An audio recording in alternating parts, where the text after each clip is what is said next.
expansion buses and cards.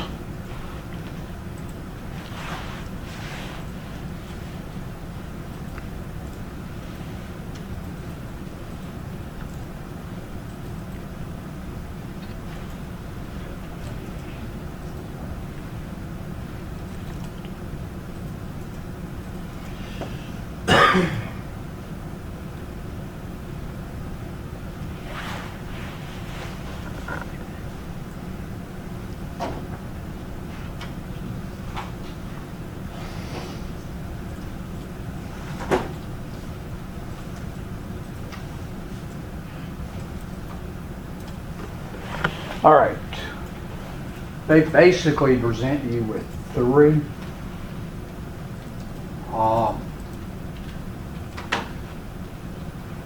And then they mention a couple of legacy, that type thing down there at the bottom.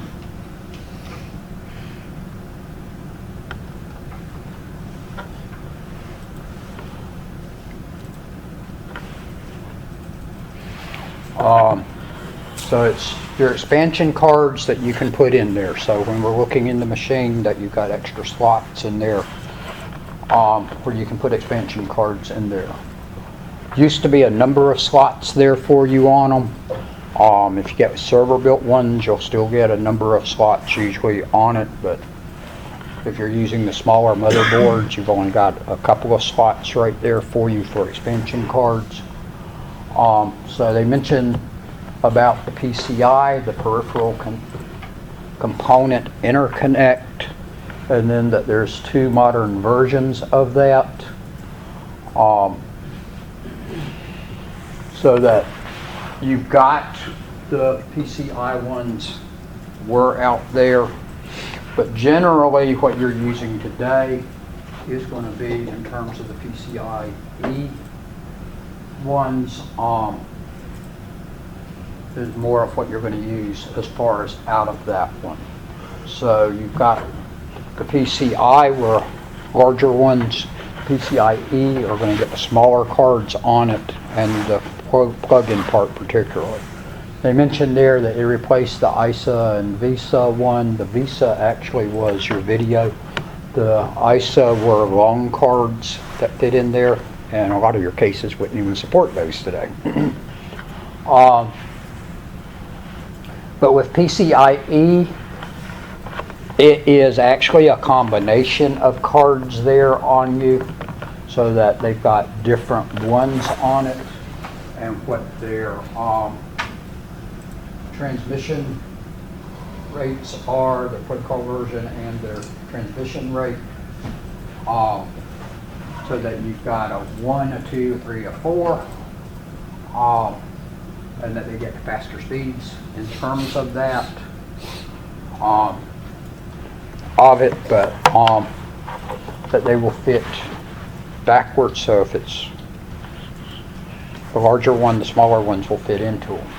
So they've got a number of combinations on that. So they put it, so those are considered into one type of card, but you got to watch out for whether it's which number it is on it beyond the PCIe. Does everybody follow that part? Because otherwise, if you try to get a larger one, it's not going to fit into the older slot. So if you've got a 1 or a 2 slot there and you want to put a 4 into it, you're out of luck. You got to have a, but if you've got a 4 slot there, you can put the 1 and 2 still into it, okay? Because it keeps increasing the bandwidth across on it. So they throw you those and talk to you about those. PCIe 1, it says they're typically used for network cards, USB cards, and sound cards. And that it said PCIe times 16. So notice the 2, 4, 8, 16, 32 is the connection types. Those are the data rates on the 1, 2, 3, 4. You're going to see them more referenced into the connection types there, so that's one to be careful of, that the 2 The 2 will fit into the 32 slot, but the 32 is not going to fit into the 2 slot. Okay? So everybody follow on that? And where with my church computer, I just about bumped into that one the other day that it had, or actually a couple of months ago now, that I went and got a PCIe new video card for it, and then when we went to plug it in, I went, whoops, is this going to work? And that, luckily I'd gotten one that did fit on it, but if I had have gone to the 32, I would have had a problem because it didn't have a 32 slotted. And the other person that operates it with me had been trying to tell me that I needed to buy this 32 one, and I was going, we don't need to spend that much money, and we don't need that card for what we're doing. And it was a good thing I didn't buy it because it wouldn't have worked anyway. So do be careful on those. And then they mentioned there is a mini PCI one, so that in laptops, or that mini ITX one, that's a real small motherboard one, that that's one that can be used for cards into those. So that you can add in some laptops on that, but that's real limited. Legacy buses, the AGP was your graphics port one, and that was a larger slot, and you had to clip to control on it, and you actually got one of them controlled in terms of that usually now. And you did have also in the past, there used to be a card you could plug into a slot that in turn had like 4 slots on it that you could plug things into it. And so that's where they mentioned about this AMR one that they mentioned was called a daughter board that the expansion cards plugged into, because it wasn't an expansion card itself, it just gave you more expansion slots inside the old machines. But that is old.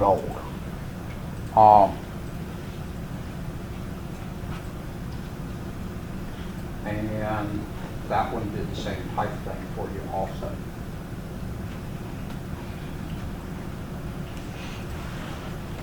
But the AMR one I actually did use at some point in the past.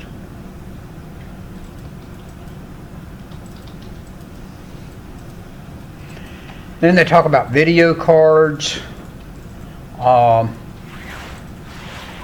Well, they're really talking more than video cards. So they talk about that there's dedicated video cards, that you can put a video card into your machine, or you can have integrated graphics on it.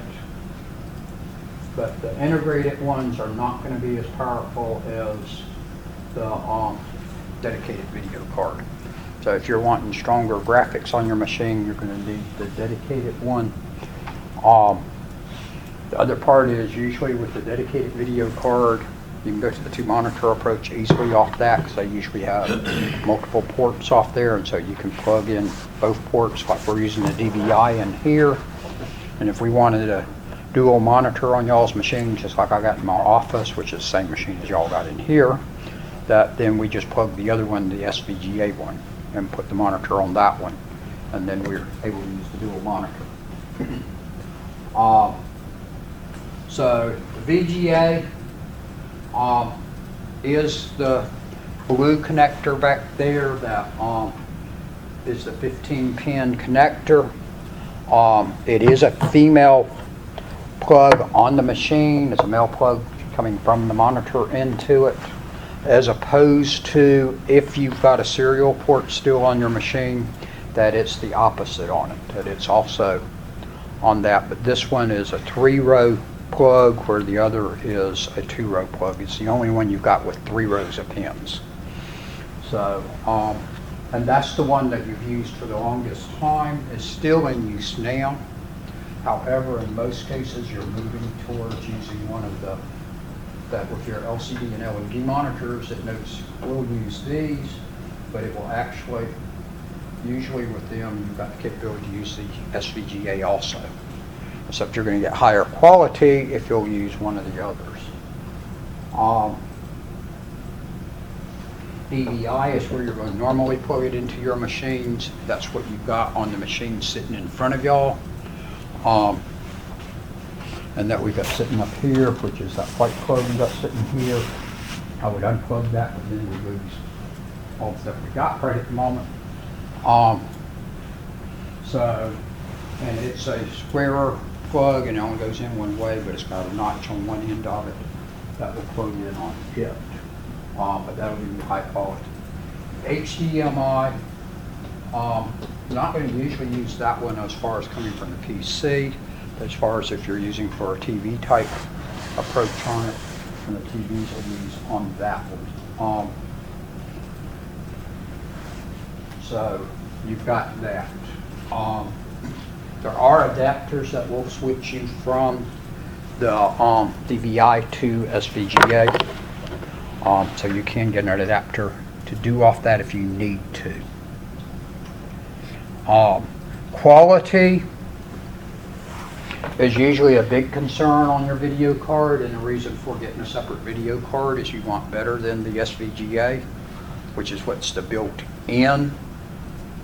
If you've got it built in on the motherboard, it is going to be SVGA. If you're going to do better than that, you're going to have to go with an external card. Resolution, number of pixels displayed on the screen. The bigger the number, the better the resolution, because you've got whatever that number is the number of dots across and up and down the screen. So the card is going to be rated on what's its maximum that it puts out on it, and that you'll go into Windows and you can set it to tell it which setting of how much to pump out at the monitor. The monitor's only going to be able to control up to a certain resolution. So, but it gets it much better quality because you're putting more dots in the same amount of space. And that obviously increases your quality on it. Refresh rate is how many times per second that it draws a frame. They're measured in hertz. And their suggestion there is that your refresh rate be between 75 and 85. You just have to check your monitor and your video card on what it can handle on that, of what the monitor is actually handling on the refresh rate. I think 60 hertz, I think. I think 60 hertz, I think. So, if it is slower, it's going to get harder on your eyes, but yet I think I'm with Michael on it that there's a good bit of stuff out there using 60. Okay? Let's see what it's, I think we can get to it on. I think we can get to it on here. I'm always scared to say we can.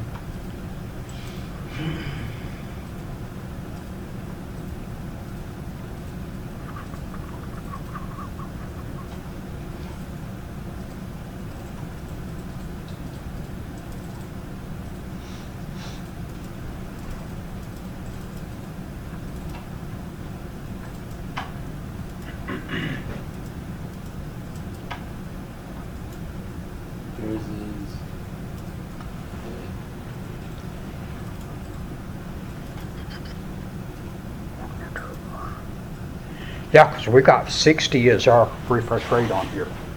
So,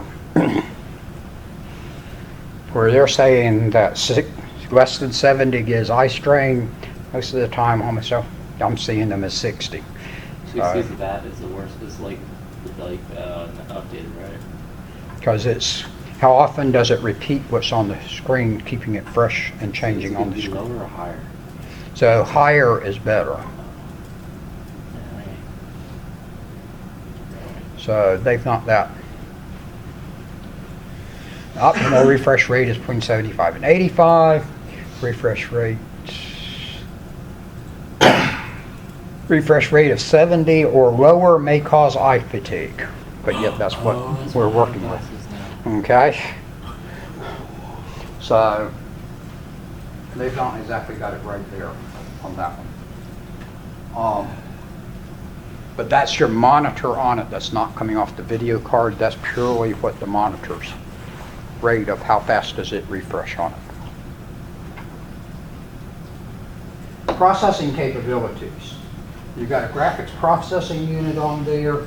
that's on your video that decides how fast can it work just with sending the video out to the video card, process it and get it in a form to send it to the video card.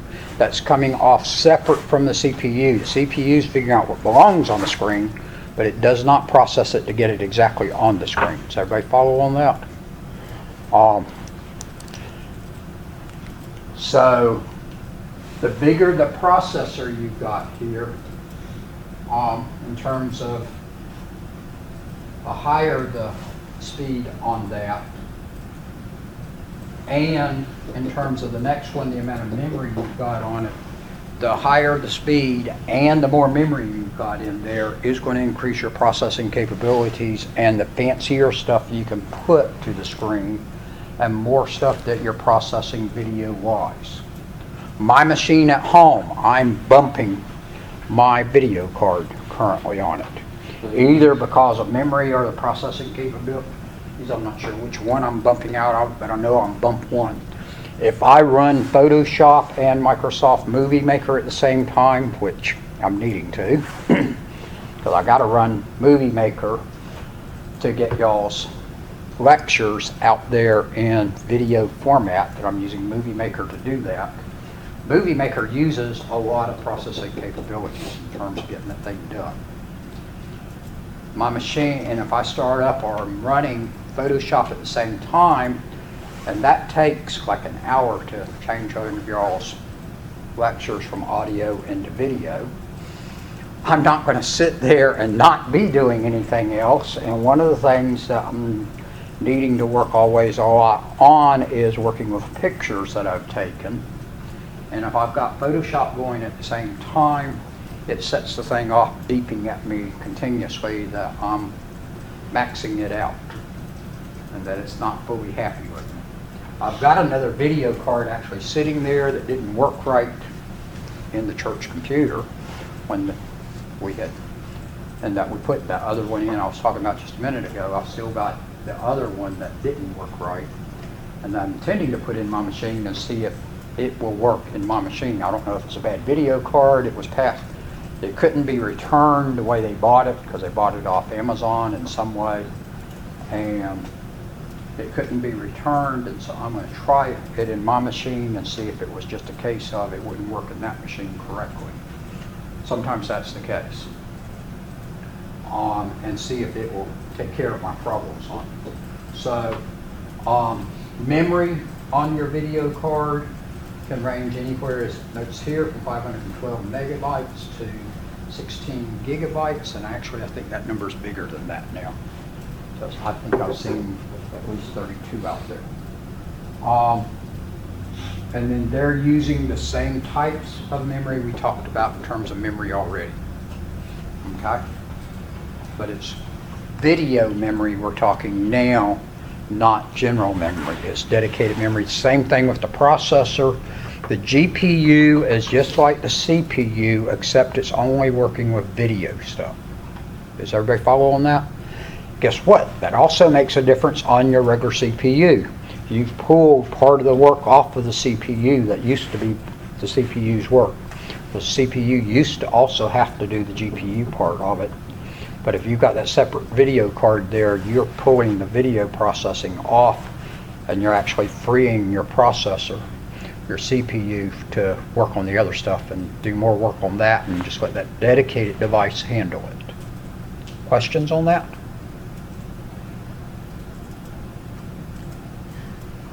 Did I skip anything on that page? Because I forget to scroll down.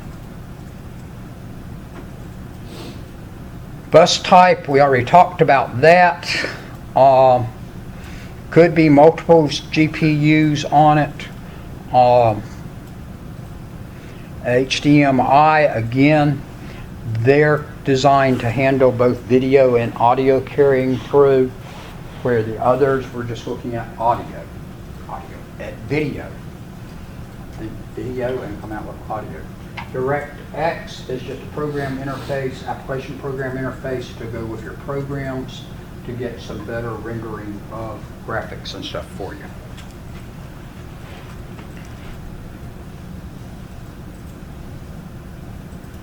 And you can do your TV input output.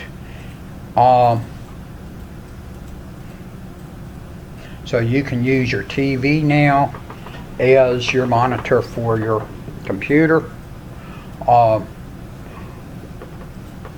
So that's a lot of your TVs actually have the DVI input on them so that you can use the DVI across to them. I've done it home when my monitor, because I had a real good monitor and it went out, and for a little bit till I could get another monitor, which isn't as good a monitor, that I did go to using my TV there, and it actually had a DVI for me on it. And it worked nicely for me, except then I didn't have my TV because it's in a different spot from the cable. And today you're really going to be using digital TVs, that you're not going to run into analog TVs as general rule. So that's sort of obsolete.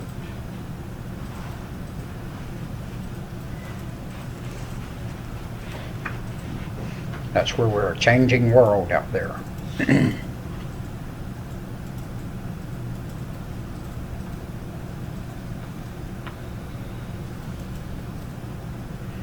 And then they mention about if you're going to watch protected digital media where it sends it across in streams that are protected, you got to make sure you have the ability to work with the HDCP. I haven't done that, so I really don't know much about that because I just haven't gotten much into videos in the first place.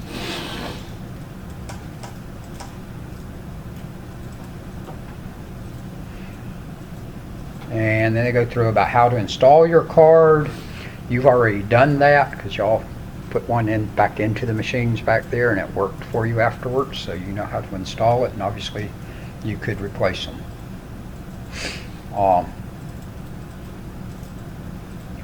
Audio. Let's go to the fact sheet. Sound cards.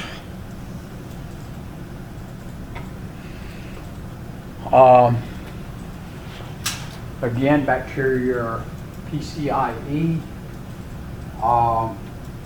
that it says that they're going to be the X1s. And it says most new motherboards have an onboard sound card. Actually, most motherboards have had an onboard sound card. I'm not sure where they came up with most new ones. Your older machines had sound cards built into the motherboard also. Not the best sound, but it was there. It can be split in, it is going to be split into multiple channels. It could be 2-channel or 4-channel or a bunch more channels, 6 or 8 channels. So that you can just have the stereo, the quadraphonic, or go on to even more speakers around your room that are being set up correctly. So you've got the number of channels you need. You can get cards to support you in terms of that.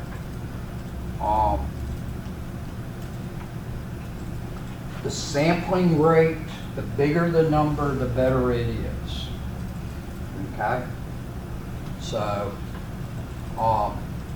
kilohertz measured in, but the bigger the rate you've got on that, the better you're going to do, so that if you get 44 kilohertz, it's CD quality, which is giving you pretty good.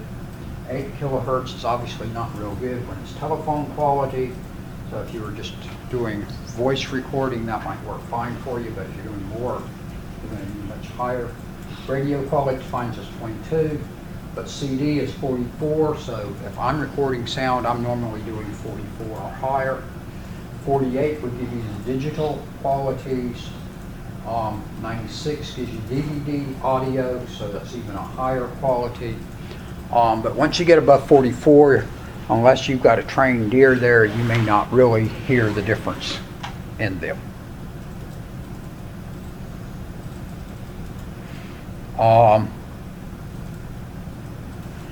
And then there's a number of different specialized ones you can add that can come on the card to give you additional functionality of sounds or to give you a better sound on it.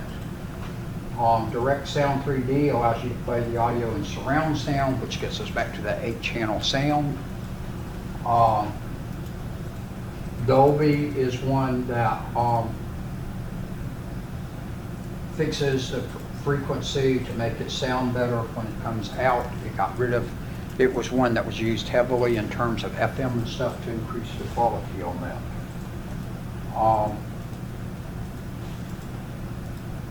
In the digital theater systems, I've got their system to it.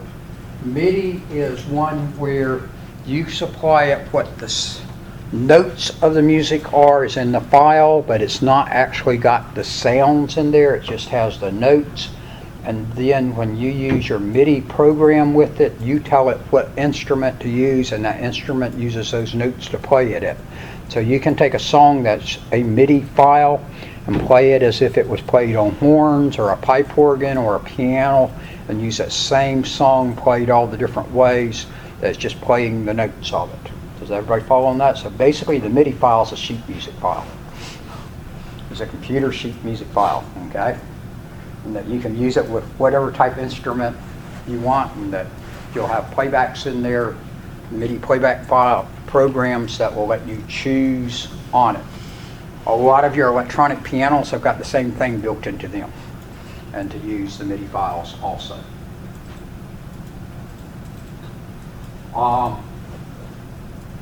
Then you've got jacks on the back of it for you to plug into. One of them is for your speaker out. It's just sending out a signal to your speakers, which is amplified on it coming out. Actually it says, so that the speaker out one is amplified. The line out is another plug you've got back there, which I believe is pink. The speaker one I believe is usually blue. Am I correct? No, the speaker one's normally green and the microphone's normally blue. And the line out's pink, I believe, if I'm remembering my colors correctly. Okay? The line out one just sends the signal out unamplified. Okay? So if you're going to send it to some type of amplifier, you want to use the line out on it. If you're recording whatever it is and you're sending it to the recorder, send it out on line out, and that it's sending it just on a steady amount of exactly what it was off of whatever. You've also got a line in that you may well have on there too. The line in is for your other devices to plug into, so that if you have a separate CD player, it says there are musical instruments, you can come in on the line in. Actually today, beyond what we've said right here, a lot of them will actually do all of this stuff through USB. And then there's a mic in one for it to come in that lets you do it on an amplification coming from the microphone. But a lot of them will use USB for the connector today. I know I've got a turntable at the house now that plugs in on my USB and basically feeds it in just like coming through line in, but it comes through USB. Likewise, I've got a cassette player that does the same thing, and I've also got headphones headphone and microphone that goes through USB to do all of that, and not you having to use those separate plugs back there. So that you're seeing some motherboards now not including the sound jacks on there anymore, even though they've still got the sound capabilities built into the motherboard, but they're handling it through USB.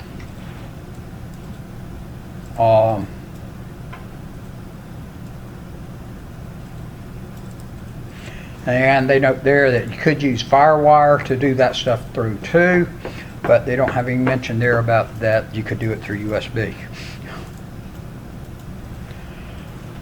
They then talk about standard card drivers and software of the formats that you usually will save these things into. Let's say the MIDI one's not an audio file. Actually, it just contains the data to reproduce the sounds through a synthesizer. Okay, and so then you can put it out as whatever type sound you want it to be. WAV files is the Windows standard for audio file out there. And video, but those are not compressed and are going to be large. AIFF is Macintosh's one of the WAV, but AIFF will work on your PCs too. I haven't used AU, which is a Unix one. MP3 is an audio standard on that one. However, that is not a, it is still a proprietary standard out there, so anybody that's using, that creates, that has a program that creates MP3 files and stuff has to pay a license fee back to the company that did it.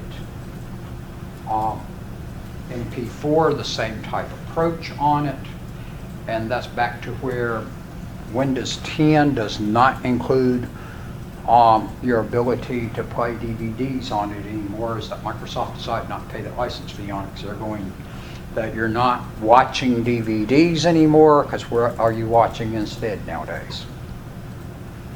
You're streaming it, okay?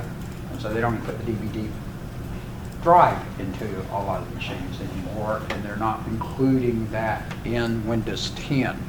If you upgrade it to Windows 10, it did keep that capability for you from the previous version. But if you've got a brand new installation of Windows 10, you're not going to be able to play a DVD in that machine without going out and getting a third-party utility, which there is some freeware out there to do it, to play your DVDs. But the utility is not included because it saves Microsoft licensing fee. WMA is Microsoft's standard. Was to compete with Real Audio. Not much Real Audio out there anymore, but Real Audio was really big there for a good while. Although everything's now moved over to MP3 once that became the standard. And MIDI, I told you about. Questions?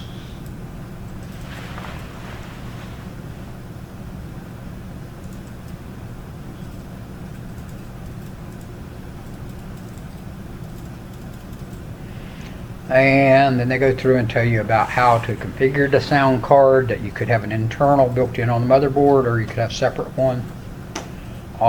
Here they actually tell you that sound could be connected to the PCIe,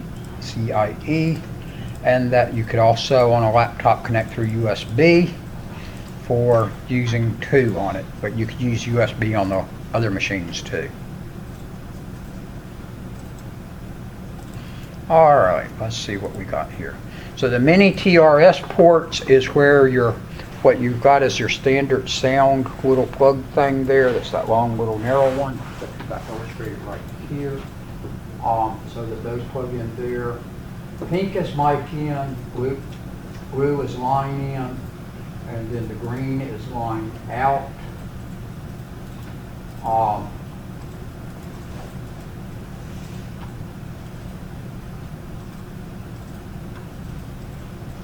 And that's actually not line out, but is the speakers,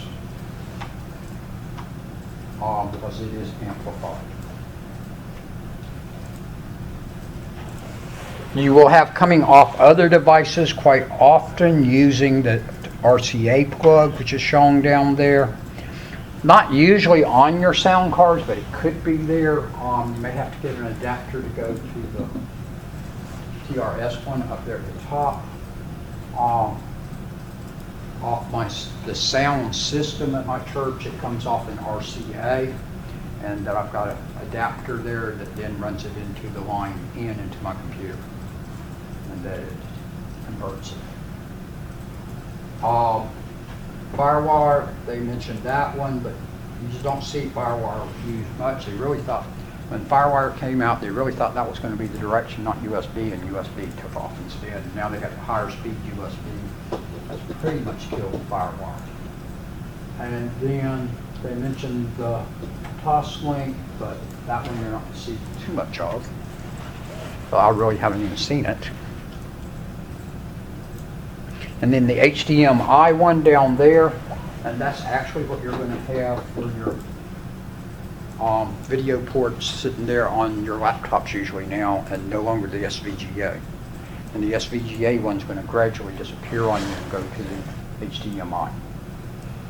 And so, and a lot of your projector systems are using HDMI on them now, and not SVGA, so that you get high quality.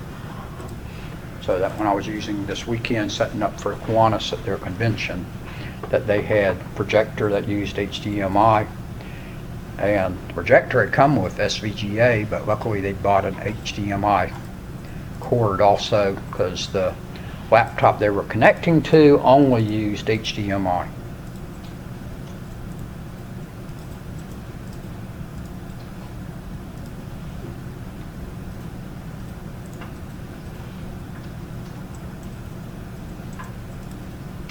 Cooling. Shouldn't be a whole lot on this.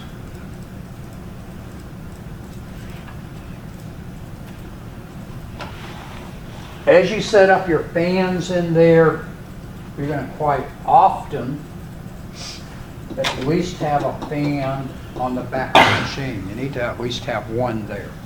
You're also going to have a fan built in your power supply unit. But the fan in the power supply unit's not going to cool your machine. That fan's just going to cool the power supply. However, notice the direction that all of this air is moving here. They've actually got pictured here in terms of 5 fans built into this machine. Okay? They've got a fan on the power supply, 2 fans on the back of the machine, and 2 fans on the front of the machine. They need to be all running the air through here in the same direction. Normally pumping it out the back, because that's where the power supply is going to definitely be pumping it out. If you put the fans here pumping out and you put the fans here pumping out, you're going to overheat your machine, because you're not going to ever bring any cool air into the machine to cool it with. Does everybody follow on that? So you need the fans all pointing the same way. That if you've got multiple fans, that they're the same way through the case, so that it's going from the front and out the back. Air vents here on the front have got to be kept clean and open. And if you will look at them on a lot of machines, a lot of times, that's one thing you can do when you're working on the machine, is clean those vents on the front of the machine so that it can get some air through there, because it will build dust up right there on it. Sometimes you'll also see these be filtered on these fans. You'll see a filter sitting on there, and you need to pull the filter off and clean it. The CPU may have its own fan sitting on there. That one's not blowing out generally, but it could be. It's actually just going to blow up off the CPU, but you may have a vent coming off of it, which I believe had on these machines back there. Yeah, we did.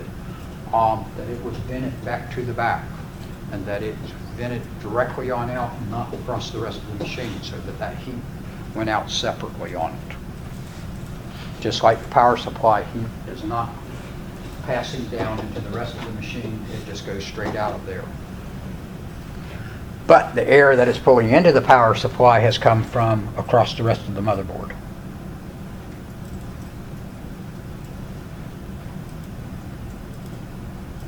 So you will have case fans on it. Generally, your cases are built about how it wants to pull that air across there on it. So sometimes opening the case does not do you a whole lot of progress. That then it's not pulling the air across, and so you don't get quite as well cooling on it. Sometimes it does cool it better. That will just depend.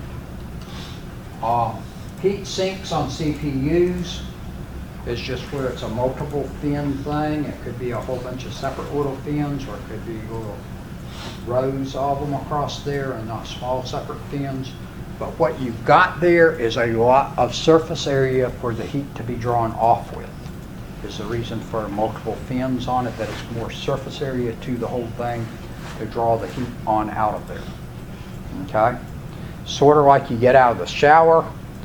If you'll start off by drying off your head and your chest, it'll keep you from getting cold as quick as drying off your arms and legs, that there's not as much surface area on there and they don't get hit as much by the cold temperature on the water there on you. It's the same cooling principle. Could be active heat sinks or passive heat sinks, but active ones have fans that are a part of the heat sink and that's attached with it. Passive ones don't have a fan on it and it's purely the surface on it. And so some of your video cards, your lower end video cards, will just have a passive heat sink there, and that you'll see it stuck up a little bit. It's not real high on it, but a little bit of a heat sink to it to draw the heat off. Some of your memory cards will actually also have the heat sinks on there, but they'll actually, spreader's probably a better word for it because it's not got that larger area by having the standing up parts, but just the metal part across the back of the memory to be able to draw the heat off from the memory chips, that it gives a wide area to be surface on it. But if it did it with the risers on it, it'll actually do a better cooling job on it.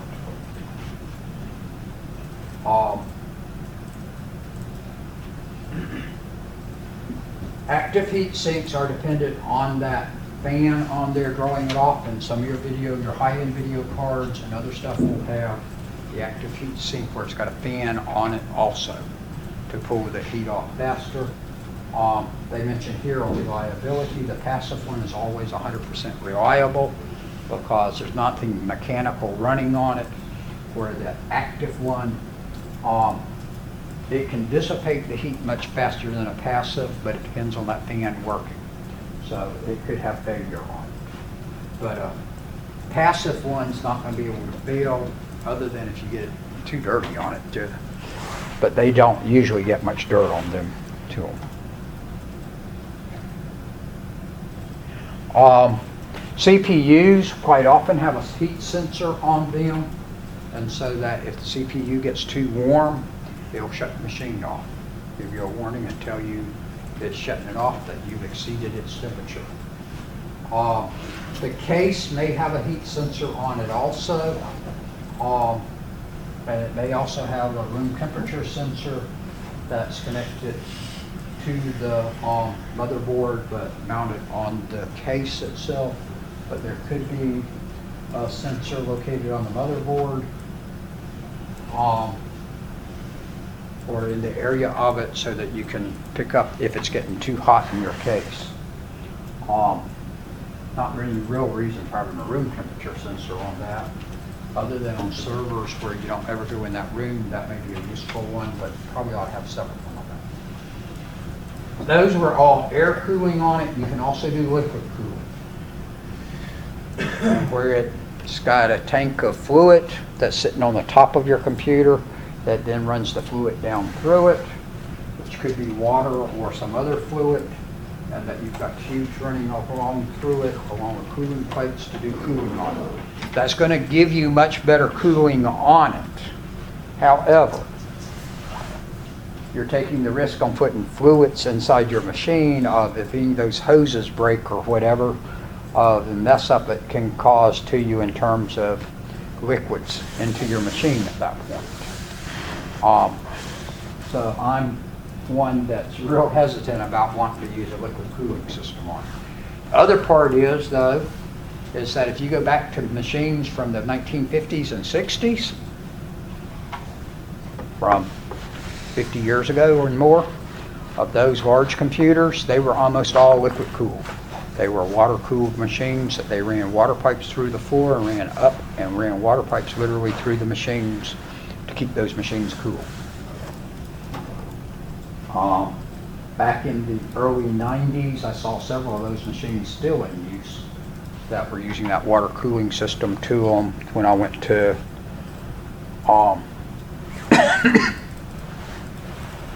Robins Air Force Base there in Warner Robins, when they toured my class through the computer center there, they actually had some of those still in use at that point, and that they were water cooled on it. You've got some new supercomputers now also using water cooling systems to keep them cool. So real high-end ones are also going to use this, but some people wanting real speedy gaming machines and stuff will go to a liquid cooling system on that. Looks neat, seems to work fine, but I've just got hesitancy about putting water cooling into a machine that that rubber hose in there, which is all you've got connecting all of those things, or if where it goes into the other areas, if you get a break anywhere in there, you just put liquid in there, and liquid and your computer is not a real good idea. And so I'm real hesitant about doing that approach. Obviously, water cooling works quite well because that's what we do with our cars too, unless you've got an old VW, which ran on a air cooling system. So water cooling will get you extra cooling to you beyond what you could do with the air cooler. The other part is keep the room that you're running it in, don't let the room get too warm, which has been a problem here on this campus that we've had. Sometimes the rooms get exceedingly warm, and then these cabinets here, which I think I mentioned the other day, there is no ventilation on these cabinets. You open these cabinets up and you get hit by a bunch of heat coming out at you from the machines in there because they are closed completely. There is no openings on them other than this front door, which is not going to be real good, and they've got two pieces of equipment running inside these cabinets. They've got a computer sitting in there, and they've got a video box to run that projector off of sitting in here, and there literally is a good bit of temperature coming out of that thing in there, and that's going to burn those components up in those devices much faster. So I would expect that computer up here to fail before y'all's computers start failing. And when this room gets exceedingly warm, then that even gets warmer in there because it's not getting it. It needs some holes cut in that cabinet. Questions on cooling? So do make sure, if you're suspecting a CPU problem, make sure it's not a heating problem. If the machine wants to just cut off at times and stuff, make sure that you do have ventilation through the cabinet, okay? That your fans are working, both on the power supply and any other fans in there. And then also make sure it's clean where the air comes in and where the air goes out, and also the motherboard's clean, because that will all build heat in your machine.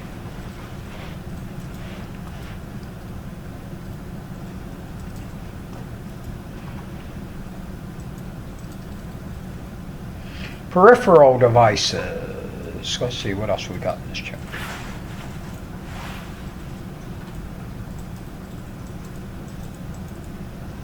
Okay, let's do peripheral devices, and I'll probably do it.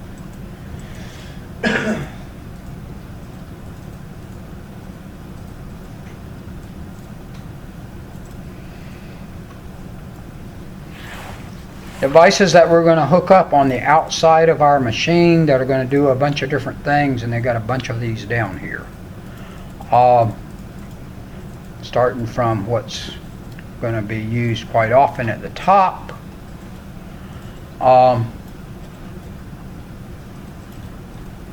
So that keyboard and mouse they mentioned right off to us. Keyboard, it says connect through the USB port, or they could connect through the mini DIN port, okay, which was the other one for the IBM. But most of them they're going to use the USB one, or they could be wireless.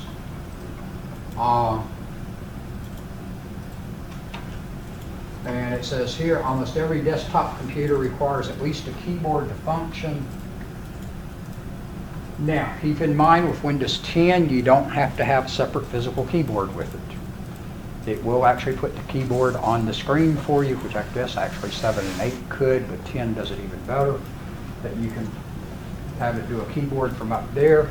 You can actually have your machine project the keyboard onto the desk in front of you, and then use that, and it will see where your moving your fingers around it and pick that up on there. So there's a variety of things you can do in terms of keyboard. So it does not need an external keyboard necessarily, because if you got a touch screen machine there, which a desktop can be, that if you got a touch screen monitor with it, you don't need a keyboard. You can do it through the touch screen. So that's not quite totally true there anymore. Keyboards, besides going through the USB port, they can be wireless also. However, that is a security issue using a wireless keyboard. Okay, because you can actually pick up, we can go outside the building if we had wireless keyboards in here and pick up signals of the keyboards. Does everybody follow on that? So that's the reason you'll see quite often businesses, and you'll see in the school, that we have no wireless keyboards, is that they can be intercepted, and that's usable information to you, stealing the keyboard signal. Because after all, how do you put your credit card number in? Type it in the keyboard. Okay? Mouse could be wired or wireless, and there's not any security issue on a wireless mouse, because all it does is tells you where, that you just see the movement around on it, but you don't know what it is they're clicking on or anything. So intercepting a mouse signal doesn't do you any good. You can intercept those all you want, and you won't have anything to be used with. It's normally going to use USB, but it's just like on this one that it can use the old connector too, of the mini one. And if it's a wireless one, it does have a battery into it, and then it's going to use some type of RF signal across on it, that you're going to have a receiver on the machine for receiving that mouse or wireless keyboard one. Optical mouse is what you're going to normally have today. So that you've got it's using a laser beam out of it to detect the movement all on it. Don't hold the mouse up and look at that light coming off the back of it, because on a lot of them it is a laser coming off the back of them. Okay? It's a weak one, but it's still a laser. And then that it said some have got other type ones to pick up the movement on it. Obviously you can have 2-button, 3-button, and whether you got the scroll wheel built in there, but you can have those set up on it. Beyond the mouse, that you've got the ball ones, where it's basically a mouse upside down, where the ball sits up down, and you roll the ball around to do the same type thing as the mouse, without having to move all over the place. They stay in a fixed position. I had a student one time that was paralyzed and had movement of his hands, but didn't have much movement of his arms, and he could actually use the ball one, but he couldn't use a mouse. So he couldn't move the mouse around, but he could move that ball around. He had enough control to do that. And a lot of people that are doing digital type of media type stuff tend to like the ball one instead of the mouse, that they feel like they got better control on it.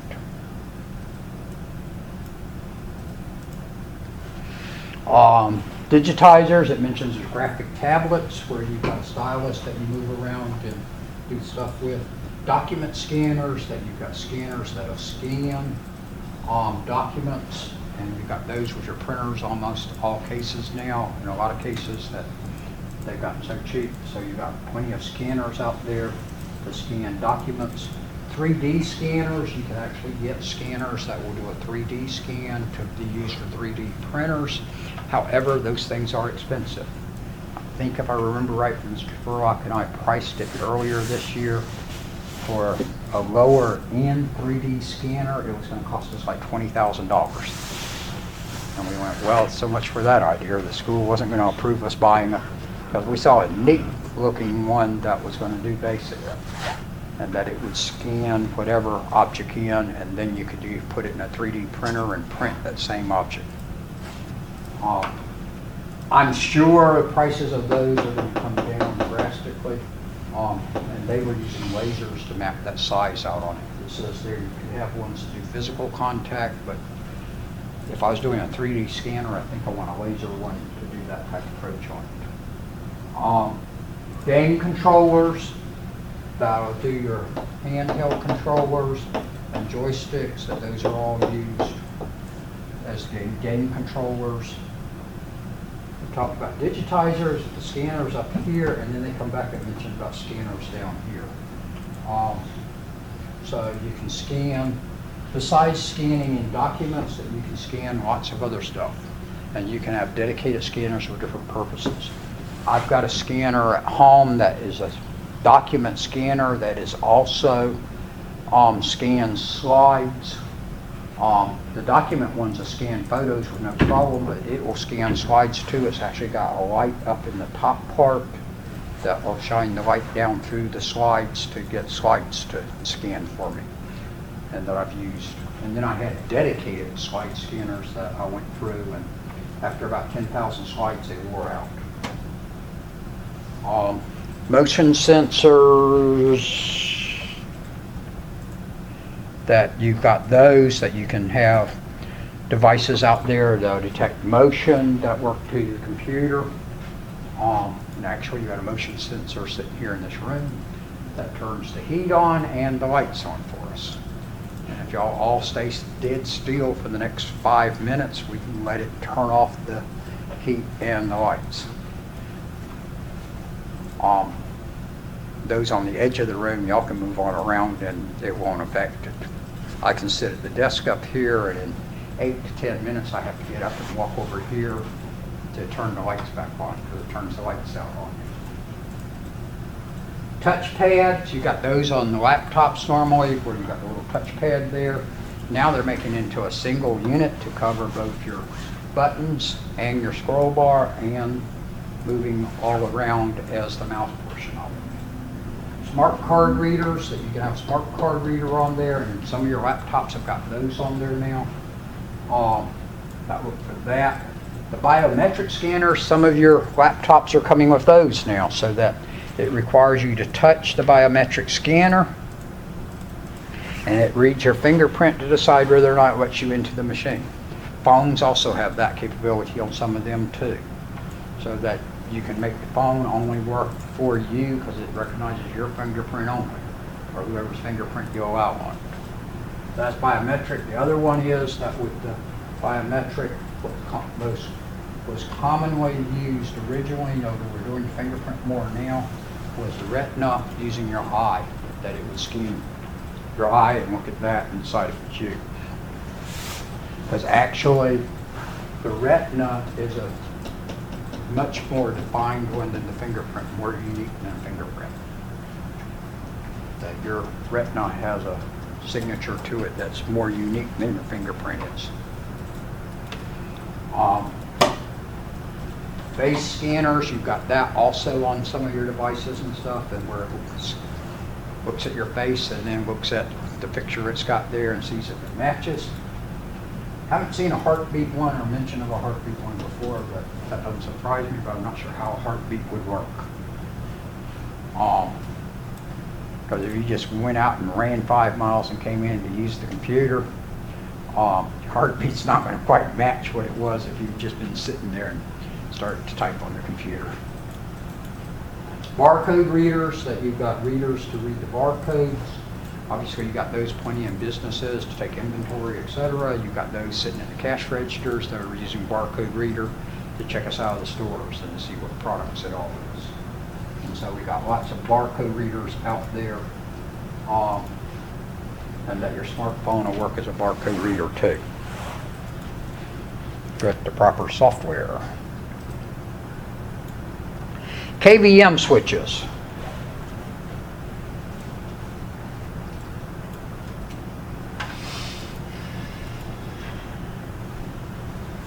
What it allows you to do is to hook up more than one keyboard or a mouse or a monitor to a computer, okay?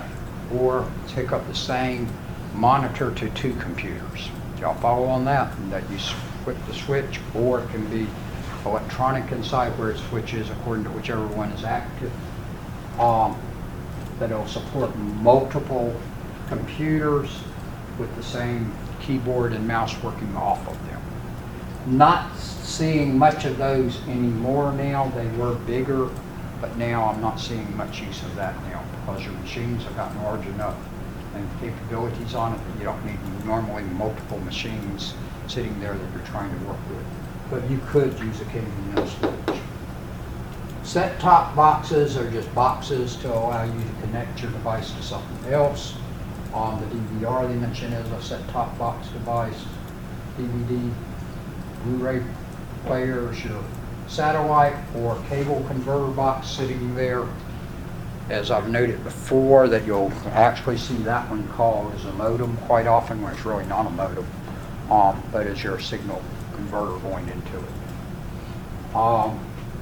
And then they throw in that you could use a smart TV with your machines too as a peripheral device, giving you the capability to do your TV and all that other on there. Questions on that? Because it's 10 after and we're supposed to go to 20 after, so we're close enough. And we won't touch on the other part where we're going to talk about USB and a couple of things off that we'll finish up on Wednesday. Because I will be here Wednesday. After my afternoon class gets out, I'll be gone. Because I will not be here Thursday. Those of you, and I think there may be one or two of you that are in the Cisco class with me. Because I've got a state meeting in Macon on Thursday, so I'll head down there Wednesday so I can be there 9 o'clock Thursday morning and not get up and not drive down there in the middle of the night. So you will not be here Wednesday? Wednesday I will be here. So we got class Wednesday. It's just Thursday and Friday I will not be at the school.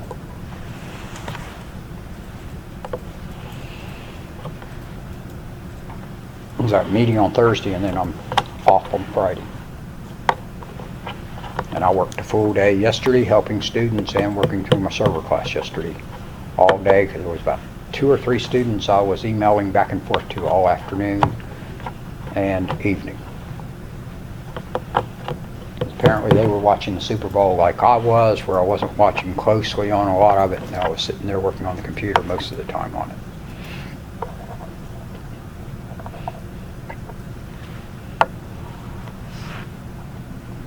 All right, but I did catch most of it. It's just is in and out on it. All right, then I will see y'all Wednesday.